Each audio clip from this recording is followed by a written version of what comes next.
Welcome to the award-winning Superhuman Academy podcast, where we interview extraordinary people to give you the skills and strategies to overcome the impossible. And now, here's your host, Jonathan Levy. This episode is brought to you by Blue Blocks. Blue and green light is destroying our sleep, hormones, and performance, and that's why it's important to wear blue light blocking glasses. But did you know that all blue light glasses aren't created equal?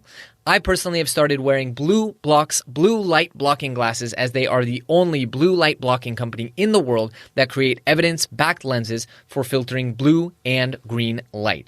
Their Australian lab-built lens technology is fitted into the most fashionable frames, and they even can make prescription and reading glasses in their optics lab. Whether it's their Sleep Plus glasses that block 100% of blue and green light, their Summer Glow mood booster glasses, or their blue light computer glasses, Blue Blocks has you covered. I wear my Sleep Plus glasses 2 to 3 hours before bed, and my sleep has never been better, and I feel so well rested. The daytime ones are also great at reducing digital eye strain, headaches, and lowering stress.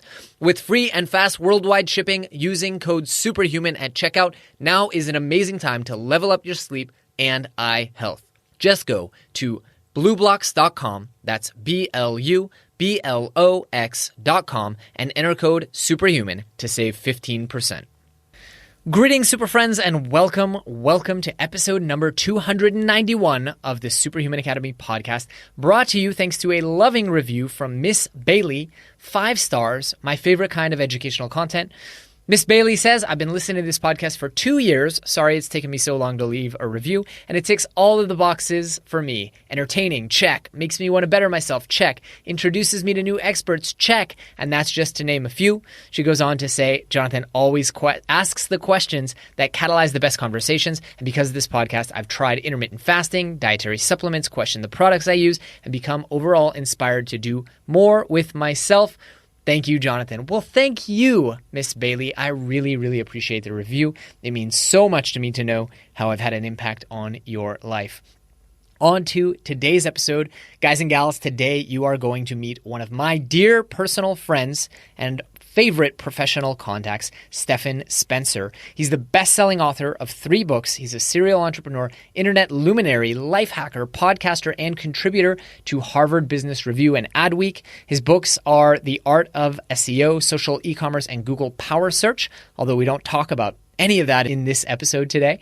And he's optimized some of the websites for the biggest brands in the world, including Chanel, Volvo, Sony, Zappos, and many, many more. But that's actually not what we cover in today's episode, because Stefan is also one of the most incredible personal transformation stories I've ever heard, and I have heard a lot.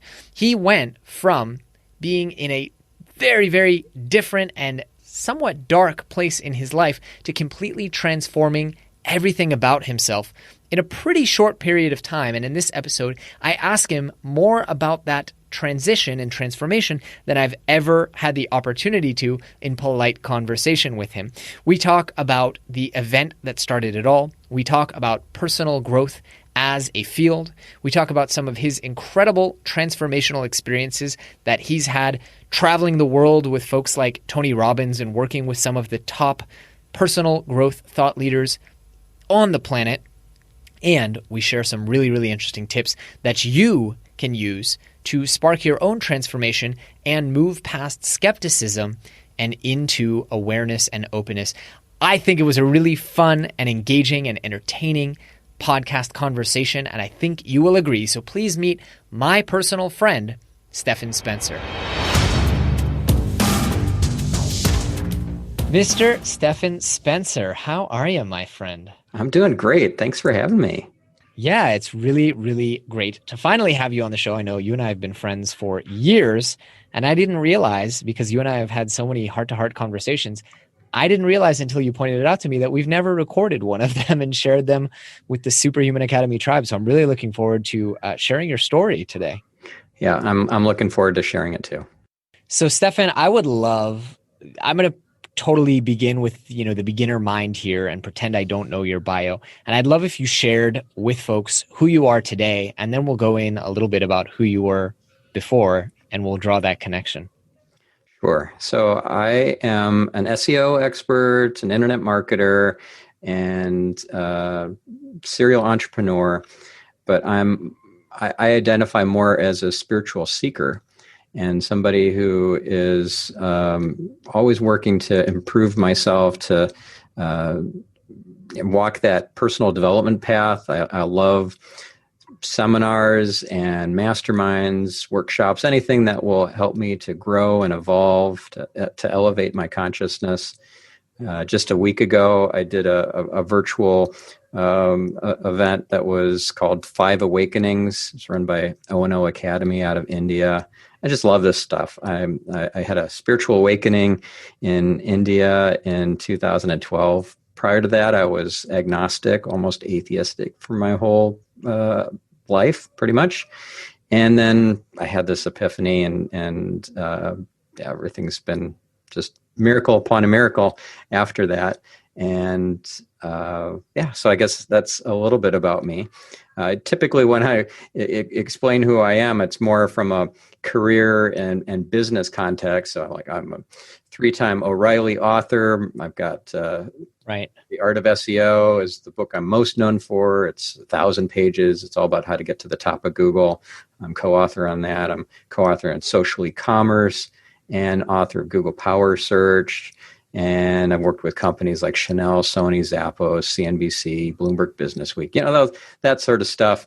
But it's so much more fun to talk about spirituality and personal development and how to grow and evolve. So I hope we geek out on some of that stuff. Absolutely. And you are humble to a fault. So if you hadn't listed, the client, I think it's important. You can't say this, but I can say this. You're widely considered the top SEO expert in the world. At least I've heard many people call you that. And you're also a successful podcaster. You have multiple podcasts, not just in marketing and SEO, but also you have a personal development podcast that people should check out. I believe you renamed it to Get Yourself Optimized. Yep. It was called The Optimized Geek for the first 4 years. And I've got some feedback from one of my coaches. It's another thing is I get lots of coaching from different types of coaches. And one of them told me that The Optimized Geek would probably turn off some of my audience because they don't identify as geeks. And my podcast is about self-improvement. So anybody and everybody could benefit from it. And I don't want just the folks who think, oh yeah, I'm a geek too. So that's why I changed the name about a year and a half ago now. Absolutely. And an incredible podcast it is. You've had some really, really fascinating people. Some of our most interesting guests on the show have actually come from recommendations from you. And I know you've had some of the greats like Tim Ferriss on your show as well. So when you say you're a seeker both in your personal and professional life. Yeah. And I tell you, it's amazing to be able to start a conversation with somebody who's huge, like Byron Katie or somebody like that, and with the purpose of getting them on my podcast, instead of just trying to start a conversation. I hate hearing this. I hear it all the time. Can I buy you a cup of coffee? Or can I pick your brain for a minute? Oh, that drives me nuts. It's like fingernails on a chalkboard. Oh, yes, you want to steal my juice. Okay, fine. Well, I don't really agree with to do it usually. But the idea of having a powerful conversation with somebody who is a luminary, and it's under the context of, it's a podcast episode, and you're going to reveal some light in this episode, I'm sure, and make a difference for some people. And it's just I love it. I'm really passionate about podcasting. That is definitely going to be the part that I miss as we wind this podcast down. But I'm looking forward, as my interests have grown and changed, and I've had the opportunity to meet so many of the people in the personal development space. I'm looking forward to maybe, and I haven't announced this on the podcast yet, but maybe doing another show in another similar but different field where I'll be able to leverage that same advantage. I was really surprised to hear that you're going to shut the podcast down.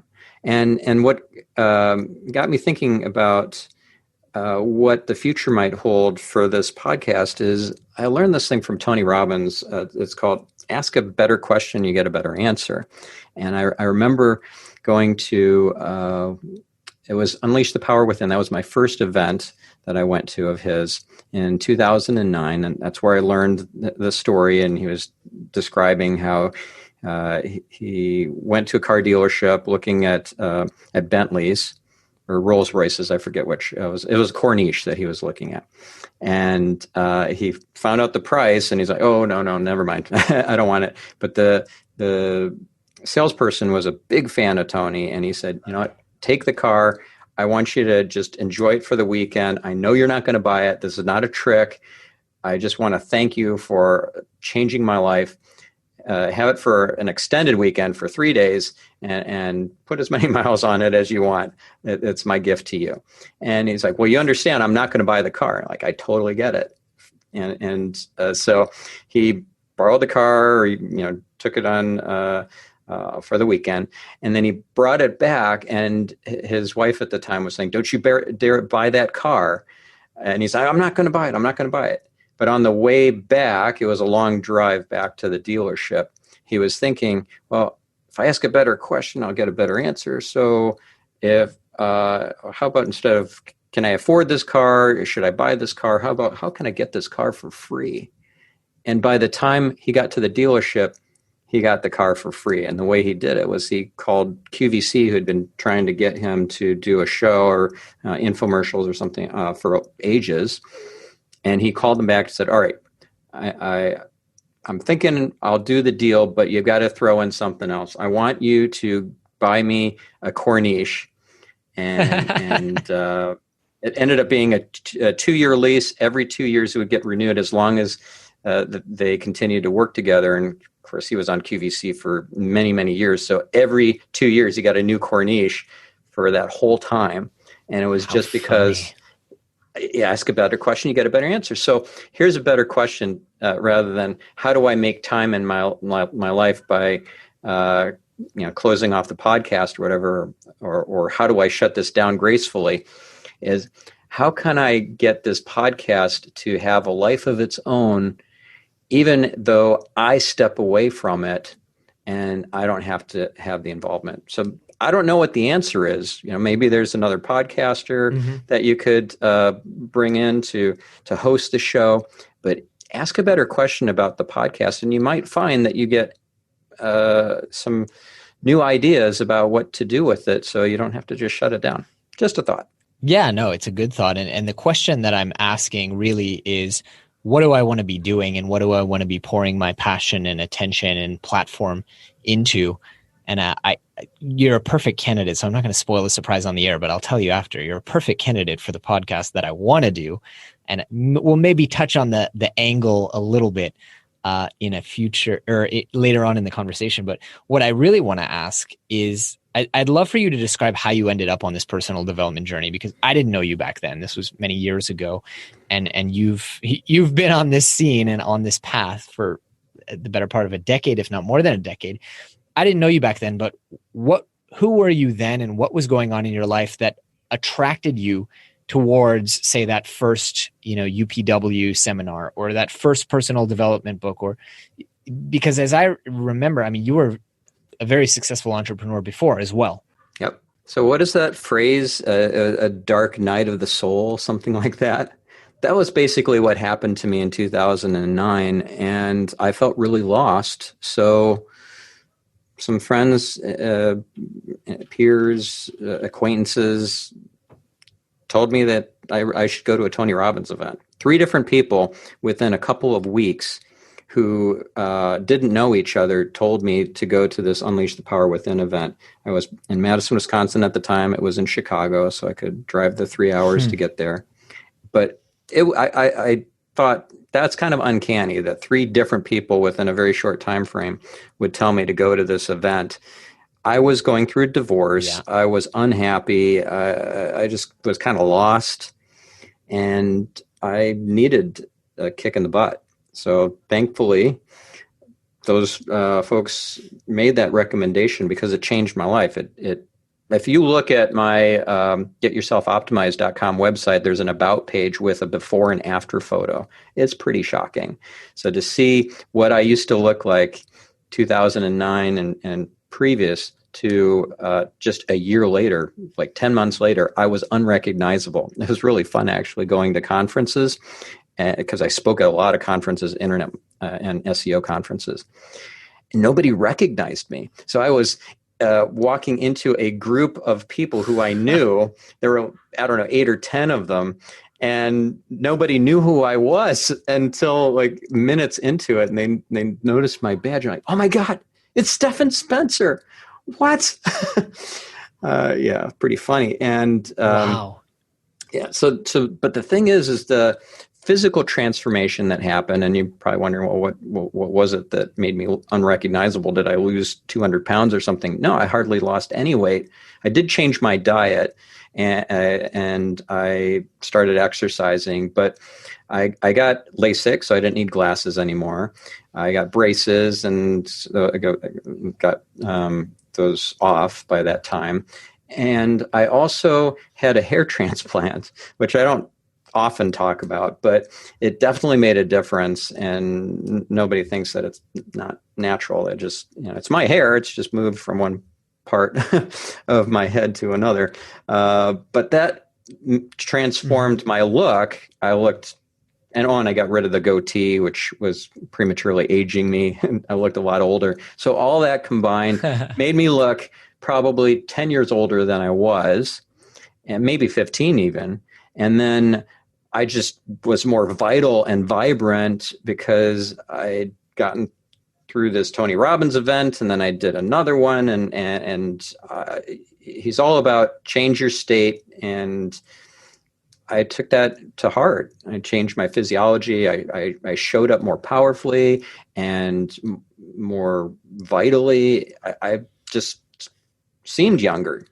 So that was pretty cool. In fact, I still get this thing where people who haven't seen me for a couple of years will say, Stefan, how do you do this? You keep looking younger every time I see you. And this is well past that big transformation in 2010. So that's pretty cool. I don't get tired of hearing that. Exactly. And you've gone really deep into the biohacking space as well. I know you've done 40 years of Zen with Dave Asprey. You've done all kinds of stem cell work, but that's maybe putting the cart before the horse. Take me through, okay, you do that first seminar. I'm going to ask you a question that your wife, actually, Orion, asked me on a podcast, and I liked it so much. I often ask people the same question, which is, what changed within you that made all that happen? Yeah. Well, I knew that I needed to make a change. And then a couple years later, I was on this Tony Robbins event. It was a platinum partner trip because I did the whole high ticket thing with him. So I was a platinum partner. We went on these exotic trips. And the one that really changed my life, even more than UPW that first time, and I look completely different and so forth, is I am a different person internally because of this one event in 2012 where I had a spiritual awakening. It was in India, and Udaipur was the city that we were in. It was a beautiful palace on the water, and this oneness monk touched me on the head. It's called a diksha, a oneness blessing. And when he did this, I felt like I had been plugged into the electrical grid to like the fabric of creation. I just couldn't fathom it. I don't know what drugs are like because I've never done even marijuana, but it must have been like an LSD trip or something. And all he did was he touched me on the head. And I went outside after a few minutes afterwards. I was so blissed out. I felt all this peace and connection and connectedness. And I just remember everything being this technicolor, bright green, like in a cartoon. The grass, the trees, everything was this really brilliant, cartoonish green that I'd never seen before. And I just felt so much peace, and I was so grateful. I'd been awakened, and I didn't know that this was even possible.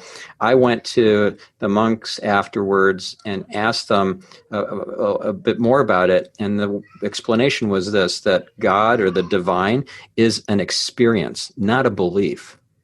So it's not about believing in God. It's about experiencing God. And that day I experienced God and everything shifted. 2 months later, I was at another event. It was called Date with Destiny. That's where Orion, my wife, was. I had not met her yet, but I prayed for her, and I had written a relationship vision on this big poster board. And so that was what I prayed for, was for that relationship, those attributes of my soulmate, and that I would be the kind of guy in that relationship vision, because it's as much about who I am as it is about her and what kind of relationship we build together. And it happened 18 hours after I prayed for her. No, 12 hours after I prayed for her, she was introduced to me by a mutual friend.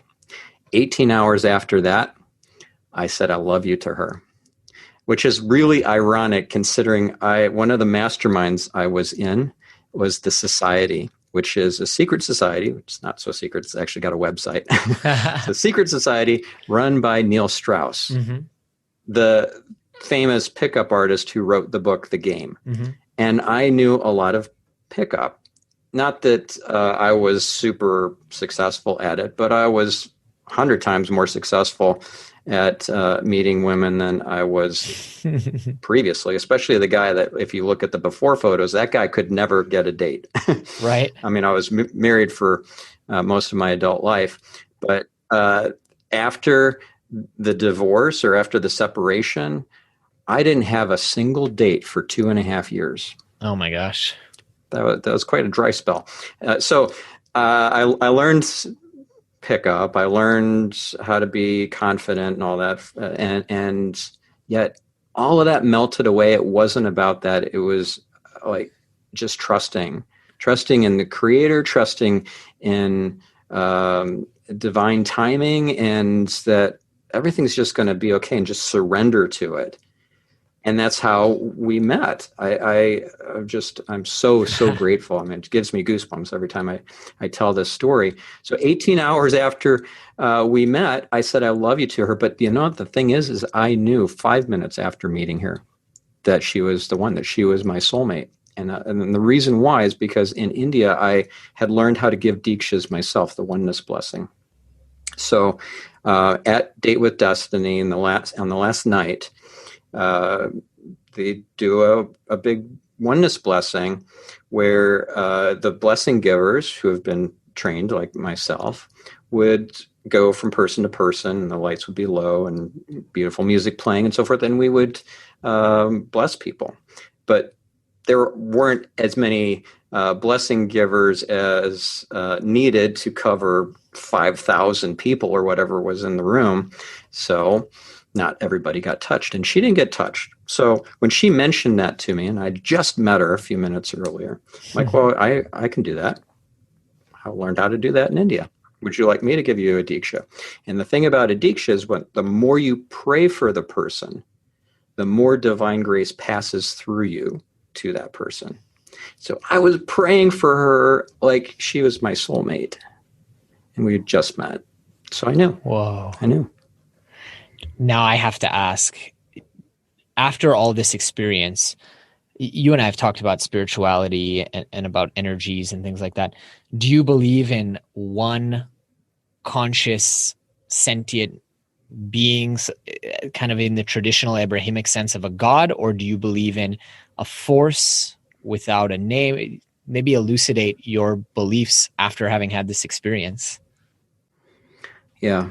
So I think we see and experience God, or the Creator, or universal intelligence, whatever is the most comfortable way of seeing or experiencing God in different ways. And so if you believe that God is a punishing God or a strict God, that's how you are going to experience God. If you believe God is a forgiving and wonderful, just omnipotent, but just very accessible God, that's how you're going to experience God. But yeah, universal intelligence, the Creator, the divine God, to me, it's all the same. It's just whether you experience it as kind of an intuition or a voice, or you personify that as I don't know, just whatever, however you want to experience God, Allah, or Jesus, or Jehovah, or Yahweh, or however. But it's all different paths to the same destination. Mm-hmm. And we're all connected. And once I plugged in, then I got to experience that in so many different ways. Things that you would think, no, that didn't happen. Like, for example, I was at another event, not a Tony event. It was a Donnie Epstein event in early 2013. And he's an energy healer. He was a guest on my Get Yourself Optimized podcast. He's such an amazing guy and a real wizard, just an incredible person. So I was at his event called Ultimatum, and we were getting entrainments by him, so these energy healings. And I was just, again, kind of blissed out in this other realm. And I had just been to India a few months earlier, and I had met Orion by this time, a few weeks prior. I had this intuition or this kind of message that I could give a remote diksha, right? Like a oneness blessing, and the person doesn't have to be in my vicinity. I don't have to put my hands on their head. So I was blissed out laying on the floor after getting an entrainment. And so I just start blessing all these people, and random people came to mind, people I hadn't heard of, or heard from, or thought of for years. There was this one guy that he used to work for me, and I had fired him, and because he was talking smack about me behind my back to other staff, and I was immature at the time, and I took it personally, and I decided to make an example of him, and fired him on the spot, sort of thing. And so then he filed a frivolous lawsuit for wrongful dismissal, and it was cheaper just to pay him off rather than to fight and win the lawsuit. So I did. He disappeared from my life. Hadn't heard his name for 15 years. And he came to my mind. So I blessed him. I prayed for him when I was at this event. And guess who calls me out of the blue 4 days later on my cell phone to apologize after 15 years? No way. You can't make that stuff up. Yep. You really can't. No. And it's just par for the course. It is so normal now. Well, I'll tell you what else happened in that conversation that I had with him is I told him, you didn't need to apologize. I got all of these benefits from that situation, that experience. Like, I read contracts so much better, and it saved my bacon so many times. I've instituted better hiring and disciplinary practices. I believe in giving people lots of chances, and progressive discipline was something that I've incorporated into my practices as an employer now, and that came out of it. And so I said, you don't have to apologize. It's all good. And he was really touched when I told him that. I just prayed for him. He just felt this drive to connect with me and to clear that. And I told him about some of the events that I'd gone to and things like that. I ended up loaning him some relationship DVDs because he was going through some relationship issues, and I think that helped him. And then 3 months later, I happened to see him at a PetSmart. I was shopping with one of my daughters, and so we were in the same city for only 300,000 people in that city in Madison for years and years. And I had never bumped into him. And then finally I start bumping into him after we cleared this thing. So that's pretty cool. It's really funny to me because, you had mentioned before, however people perceive this instance of a God, but I find the same is true with this, call it serendipity, call it the secret, some people call it coincidence. But I feel the same way. And at times in my life, I've been much more connected. Law of attraction. Exactly. Law of attraction. At different points in my life, I've been more connected to it. And I also met my wife, Limor, who you know, uh, through a very similar process of literally calling her in and praying that I would find her. And at times in my life, I've become less connected. Right now, I certainly feel less connected to that energy, that oneness, that ability to manifest things. So, uh, what advice would you have for someone who wants to increase their connection to this sense or this ability?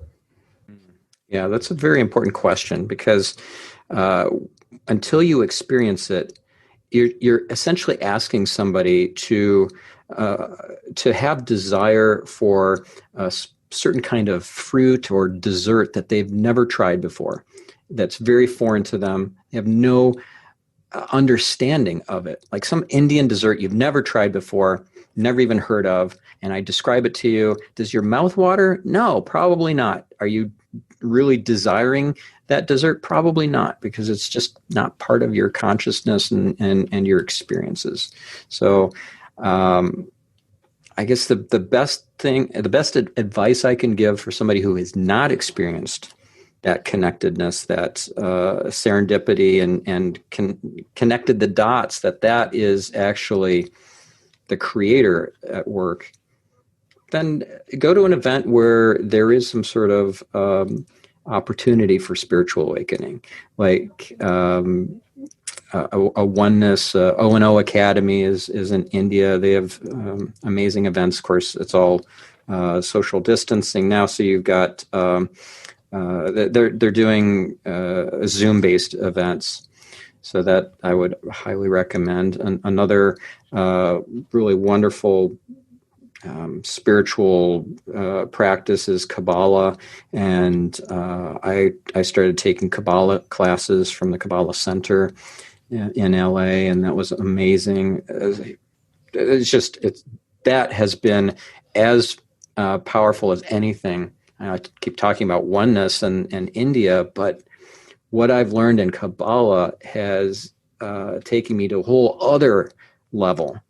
And I just, if I start feeling disconnected, I know what it's like to be connected. So I know I can get there again, and I can get there very quickly. I just need to maybe do the Anabacoa prayer, or I need to go to a Kabbalah class. You can do them virtually. The Kabbalah you can sign up for, and it's just a small fee, and then you can binge on all their different classes. I'd start with Kabbalah 1. It's like the most amazing ancient self-help movement. It's so cool. I mean, just learning about how energy works, and like money is energy, and the proactive formula. There's just so many cool things. I've had 3 different episodes with 3 different Kabbalah teachers on Get Yourself Optimized. So I highly recommend those as a starting point. But yeah, just start on that path of, if it's not Kabbalah, if it's not oneness or O&O Academy that resonates with you, there's lots of other things that you could look into, that transcendental meditation or Buddhism. Thich Nhat Hanh, the Buddhist monk, wrote some amazing books. It's pretty easy once you're open to it. And if you are a skeptic, once you get down the rabbit hole. Yeah, once you get curious, then it becomes a lot easier. But if you are locked into skepticism, because I'll tell you, I was a skeptic, and that closed me off to a lot of miracles and a lot of wondrousness in the world, in the universe. Now I realize that skepticism is just a very fine line to the kind of evil twin of that, which is cynicism. And who wants to be a cynic? Certainly, I would imagine not the person listening at the other end of this episode. And right. So if you identify as a skeptic, that is just the other side of the coin to cynicism. So I wouldn't identify as a skeptic. I would instead think of this as, I'm going to try something new, and it's the willing suspension of disbelief that I am going to tap into, the willing suspension of disbelief. And then so much becomes possible in your world. It's really cool. I also fundamentally believe that anyone at any time can have these experiences and that they're transformative. I often used to joke, you've also, I think, been to Burning Man and Burning Man-like events, if I'm not mistaken. I haven't been to Burning Man. I've been to, I don't think I've been to anything that is even remotely like Burning Man. I haven't been to Coachella or anything like that. So I've heard from folks what the experience is like. It sounds pretty cool.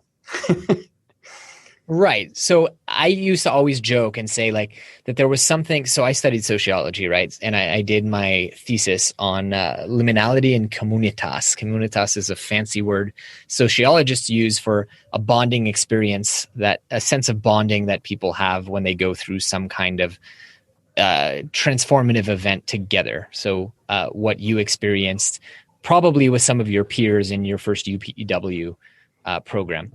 And I always used to say, I think if you brought the most aggressive, angry, unenlightened person, I guess would be, there's the slang word in Hebrew that I won't share, but that describes like people who are just not tuned in and not enlightened and go through the world very angry. And if you brought that person to this event, I imagine that they would immediately change their tune from trying to take advantage of people or trying to stir fights, and they would have this experience because of the energy here, because of the connection and the oneness. And lo and behold, I had an experience where I was amidst a bad trip and happened upon two guys who were dressed and looked and spoke in such a way that indicated to me that they were not your average. They were not represented by the average at this event. And they took care of me for the majority of an hour, made sure that I had water, and they were just so kind and loving and compassionate with me. And so I took this opportunity and I said, is this your first event? And they said, if you told me a week ago that I would be here doing this, I would have laughed at you. I would have maybe punched you, but here I am. And there's something special about this place. So to anyone who identifies as a cynic or a skeptic, know that you are really one transformative experience or community or interaction away from really believing that there is real life magic in this world. Yeah. And the thing is, if you are on the other side of this and you know somebody who really needs an awakening, and oh my goodness, if I could grab this person and drag them to this event. That's not how it works. Yes. They're ready when they're ready. The best thing you can do is model the behavior that you are looking to inspire in them. Because trying to teach it to them, you come back from an event all inspired and you just want to dump all this new knowledge and insight, and you can't do it. They're not ready for it. Their vessel isn't big enough yet for it. But you can model the behaviors that they will start seeing you show up differently. And you can't change anybody, but I'll tell you, you can change the field around you just by changing yourself. Be the change you want to see in the world, right? Famous Gandhi quote. By doing that, you change the field around you, and anybody in that field can't help but change. They are affected by you. And so instead of trying to drag my kids to, like, I have 3 adult daughters, and I took them all to an Unleash the Power Within, and they did the fire walk on the 2,000-degree hot coals. But it didn't stick. Like, as soon as they got back to their mom, who she was very anti-Tony Robbins, and so they were just not. Only one of them wanted to go to any other events, and my oldest was the one who went to Date with Destiny, and that didn't really stick either because the desire wasn't within her. It's not like you can be the power plant for the person. The desire has to come from them, and that is the power plant. That's the energy source, the fuel. that makes anything possible. If you have desire to create a business or to invent a product or to have a spiritual awakening or whatever, that's what gets you there. It's the desire. It's the fuel that runs the engine. You don't have desire, you're not going to have it. You don't have desire for that strange Indian dessert that you'd never heard of, you're not going to seek it out. You're not going to get it. So one thing I learned that was really powerful from my past Kabbalah teachers was pray for more desire and pray for more certainty while you're at it. So those two things will get you through a lot. Rather than pray for the end result that you're after, which is kind of like wishing to a genie that, I get 3 wishes, right? No, that's not how it works. If you want the thing, then you need desire to manifest it. And if you don't have the desire, pray for the desire. Absolutely. I do also want to point out, my wife and I have a rule in our marriage, which is only push for change that's expressly welcomed. But once that change is welcomed, push for it. And, I want to point out your whole transformation started because of 3 people who said, hey, you should really check this out. So it's not, I think a lot of times we try not to step on people's toes and try not to tell people what they should do. But at the same time, if that person hadn't made that recommendation to you, same with me and my marriage, 3 different people told me to read a book, Calling in the One, which ended up, bringing me to my marriage. So I think it's important not to step on people's toes if they're not ready and if they're not welcoming the change and if they're not, as you said, their vessel's not ready to hold it, but also don't hold back. If you see something that could help someone and you feel they're ready for it, tell them, hey, I picked you up a copy of this book, or hey, there's an event going on in Chicago next week. I really think you should be there because you might just change someone's life. And I have so many stories over the last 20 years of someone saying, hey, have you ever heard of Eckhart Tolle by any chance? And you might want to check him out. Complete Life Transformation, and so many others.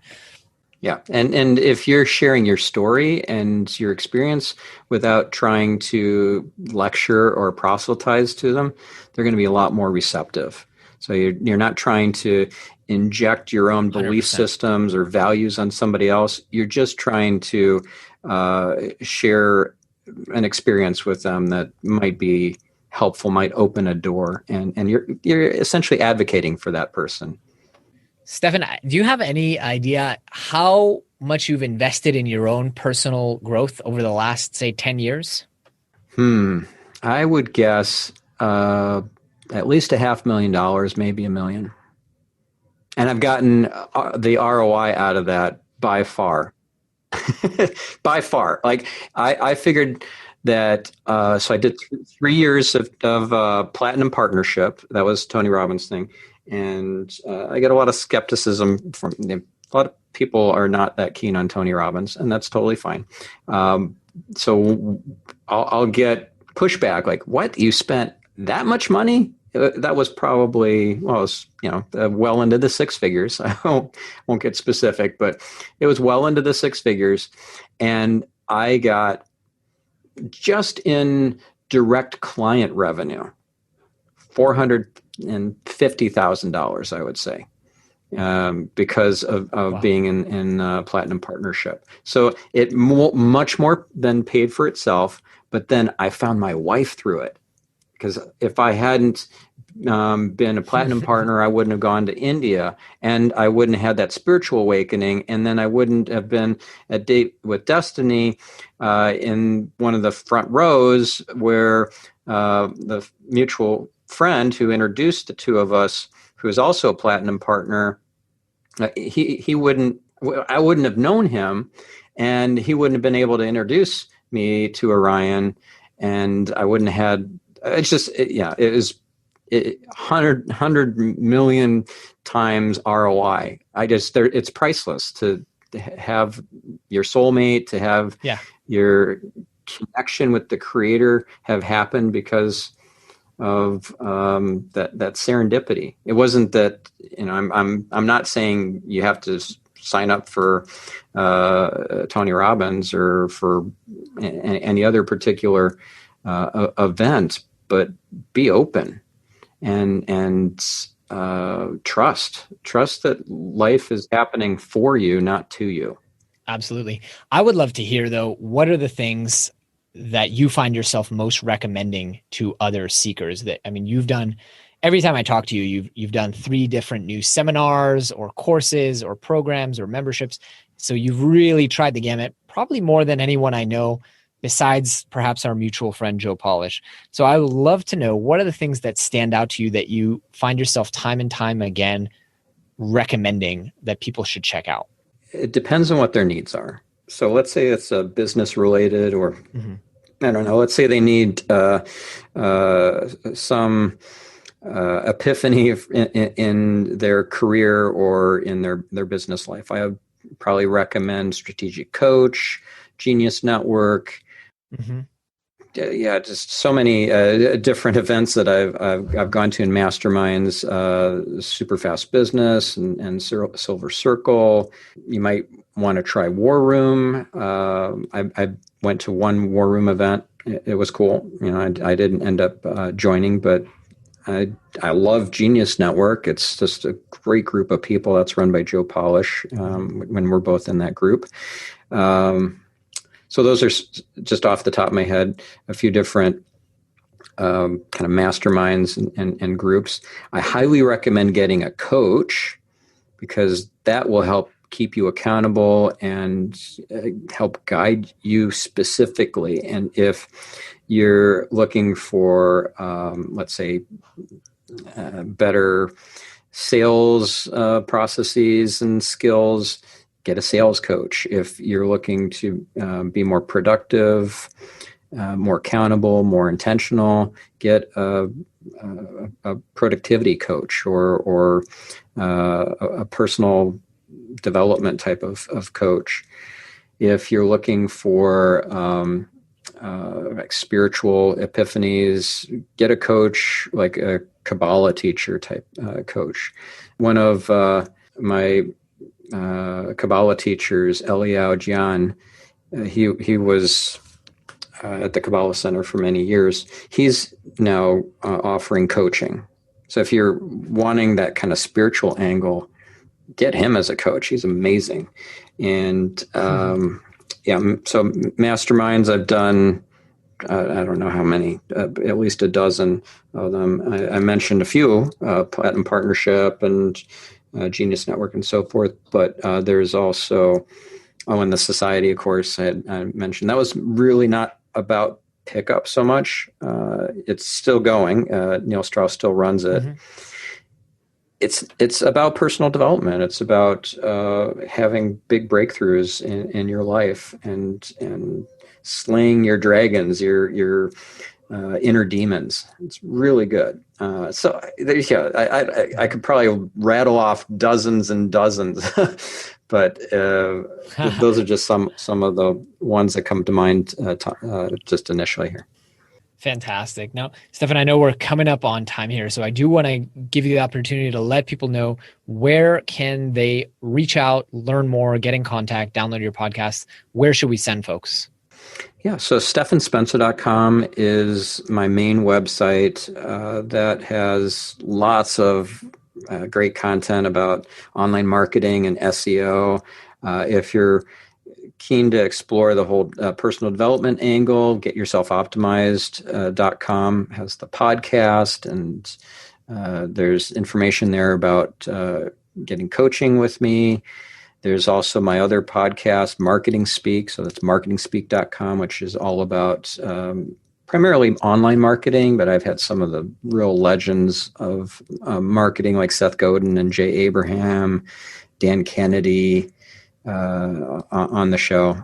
So it's like a mini university education in online marketing. I highly recommend it.